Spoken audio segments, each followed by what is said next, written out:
But before I tell you how I met porn, let me bring you back to who I was. I grew up, one of 9 children, in a small community in Brooklyn, New York. From a very young age, I felt a lot of fear. I felt on edge. Something was going to go wrong always.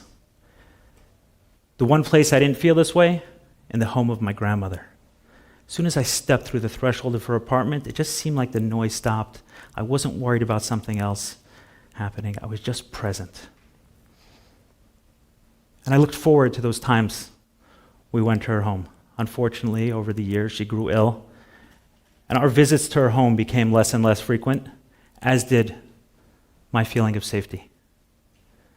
The very next time I remember feeling safe again was when an older boy in the community, 5 or 6 years older than I was, took a lot of interest in me.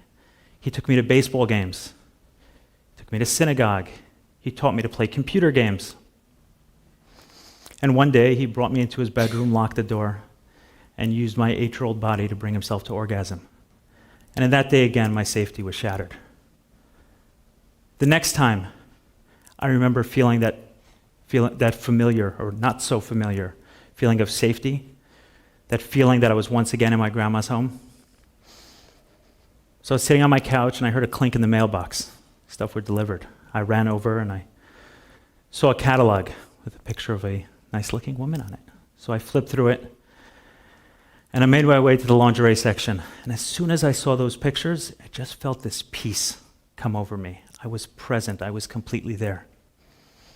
And through this magic mailbox came all sorts of things. It became somewhat of an obsession of mine to check the mail. One day, Victoria shared her secret with me right through that mailbox. And then the highlight of my year became, some of you may know this, the Sports Illustrated Swimsuit Edition. So much peace, so much safety. But despite the fact that I felt good when I was engaged in viewing these catalogs, I felt really bad afterwards. I felt like I was doing something wrong. And I wanted to stop.